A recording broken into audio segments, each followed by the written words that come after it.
मंगलं भगवान् विष्णुः मंगलं गरुडध्वज मंगलं पुंडरीकाक्ष मंगलायतनो हरे।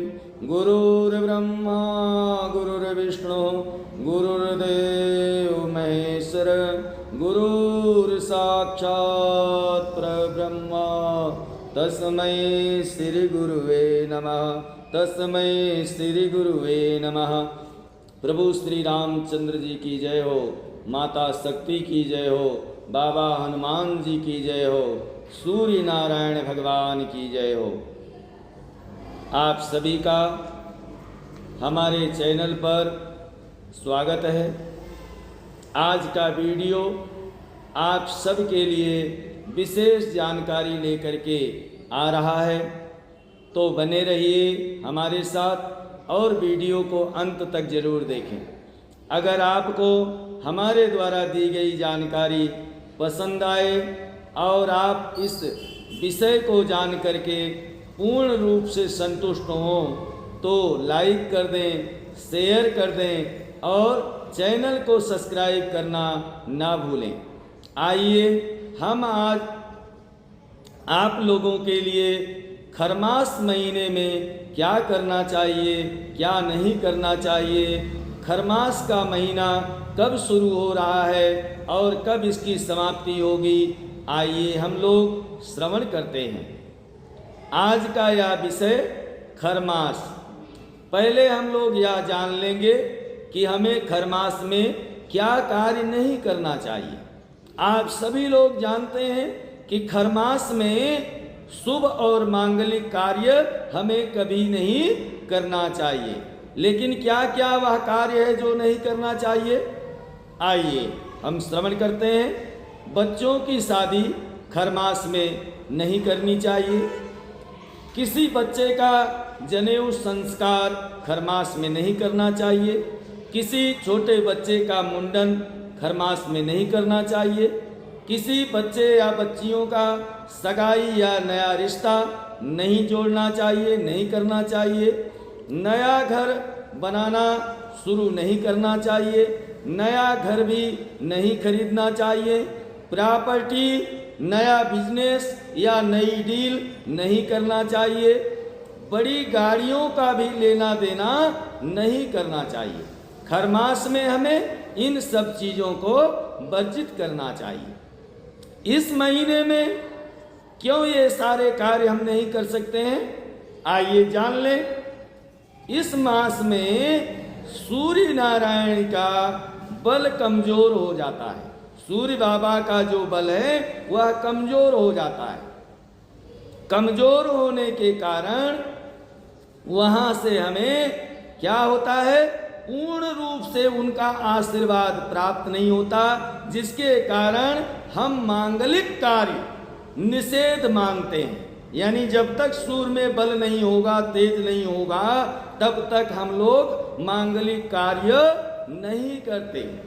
अगर हम लोग इस महीने में शुभ कार्य करते हैं तो हमें कार्य में हानि हो सकती है, नुकसान हो सकता है या शारीरिक खतरा हो सकता है। खरमास में सूर्य नारायण भगवान की आराधना, सूर्य भगवान को विशेष अर्घ्य प्रदान करना चाहिए। नारायण यानी विष्णु जी की उपासना और इनकी सेवा करनी चाहिए। तुलसी माता की पूजा, तुलसी माता के पास दीपदान, और सर्दी का मौसम है तो तुलसी माता के रक्षा के लिए माता को चुनरी, यह सब उत्तम फल हमें अपने जीवन में देने वाले हैं। तो हमें खरमास में इस प्रकार से सूर्य भगवान की आराधना करनी, नारायण की आराधना करनी और तुलसी माता की आराधना अगर हम करते हैं तो हमें मनवांछित फल की प्राप्ति होगी और हमारे कार्य जो नहीं बन रहे वह कार्य भी इनकी कृपा आशीर्वाद से बनना शुरू हो जाएंगे। खरमास में कौन सी वस्तु दान करना चाहिए, आइए हम लोग जान लेते हैं।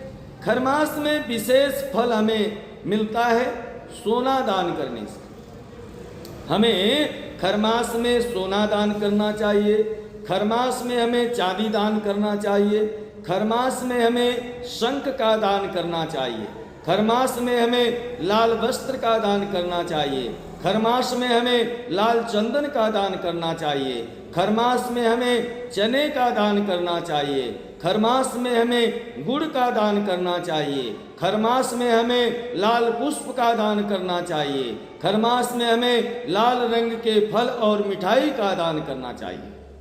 खरमास में इन चीज़ों का दान हमें विशेष फल देने वाला बताया गया है, इससे हमें विशेष फल प्राप्त होता है।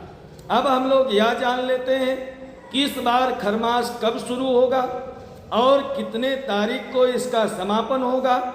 इस बार खरमास का प्रारंभ मार्गशीर्ष शुक्ल पक्ष 15 दिसंबर दिन रविवार 2024 को रात्रि 10:10 पर प्रारंभ होगा। एक बार फिर से श्रवण कर लें। इस बार खरमास मार्गशीर्ष महीना शुक्ल पक्ष 15 दिसंबर दिन रविवार 2024 को रात्रि 10:10 पर प्रारंभ होगा। इसमें सूर्य भगवान जो है वह धनु राशि में प्रवेश कर जाएंगे। अब इसका समापन कब होगा? इसका समापन माघ महीना कृष्ण पक्ष दिन मंगलवार 14 जनवरी, जिसे हम लोग खिचड़ी का दिन जानते हैं, संक्रांति का दिन जानते हैं, तो 14 जनवरी 2025 को दिन में 3:27 पर सूर्य भगवान पुनः मकर राशि में चले जाएंगे। इसी दिन मकर संक्रांति का विशेष पर्व मनाया जाएगा, जिसे हम लोग खिचड़ी कहते हैं। और इस दिन प्रयागराज में स्नान करने से, दान करने से और गोदावरी आदि नदियों में स्नान करने से विशेष फल की प्राप्ति होती है। यहाँ पर हमें गंगा स्नान का विशेष फल मिलेगा।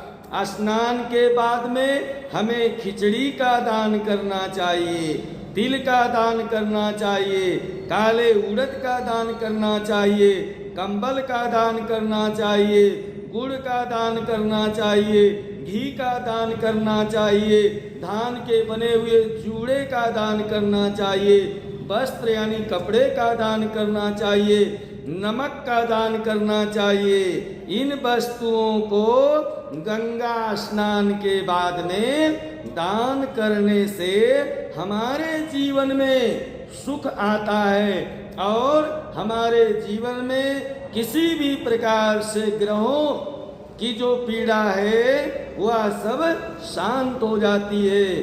ग्रह उत्तम फल देना शुरू कर देते हैं। इस दिन से सूर्य भगवान दक्षिणायन से उत्तरायण हो जाएंगे और उसके बाद उत्तरायण होते ही 3 दिन शुभ कार्य, मंगल कार्य के लिए वर्जित बताया गया है। तो 3 दिन के बाद में शुभ और मांगलिक कार्य प्रारंभ हो जाएंगे। फिर से सहनाइयां बजेंगी, शादी, ब्याह, मुंडन, संस्कार, अनेकों कार्य, मांगलिक कार्य प्रारंभ हो जाएंगे। मित्रों, यह खरमास क्यों लगता है? खरमास क्यों लगता है, क्या है? आइए थोड़ा सा हम लोग जान लेते हैं। खरमास क्यों लगता है, क्या होता है इसमें? सूर्य देव, सूर्य नारायण देव गुरु बृहस्पति की राशि यानी धनु या मीन में जब प्रवेश करते हैं तो यह खर यानी खरमास का मास प्रारंभ हो जाता है, जिसमें मांगलिक कार्य के लिए वर्जित बताया गया है। आप लोगों को यह जानकारी पसंद आएगी। आप लोग अपने इष्ट मित्रों को शेयर कर दें, चैनल को सब्सक्राइब अवश्य कर लें, लाइक करें, बने रहें हमारे साथ। इसी प्रकार का अनेकों वीडियो, नाना प्रकार के उपाय, भजन, कीर्तन, रामचरितमानस, सुंदरकांड पाठ, अनेकों चीजें मैं लेकर के आता रहता हूं। तो आप सब लोग हमारे साथ बने रहें, चैनल को अवश्य सब्सक्राइब कर लें। आइए चलते चलते सभी को जय जय श्री सीताराम, जय जय श्री सीताराम। प्रभु राम की कृपा आशीर्वाद आप सबके ऊपर हमेशा निरंतर बनी रहे। आप स्वस्थ रहें, मस्त रहें, निरोगी रहें और हमेशा जीवन में सुख ऐश्वर्य आप सबको भगवान नारायण की कृपा और आशीर्वाद से प्राप्त हो। जय जय श्री सीताराम, जय जय श्री सीताराम।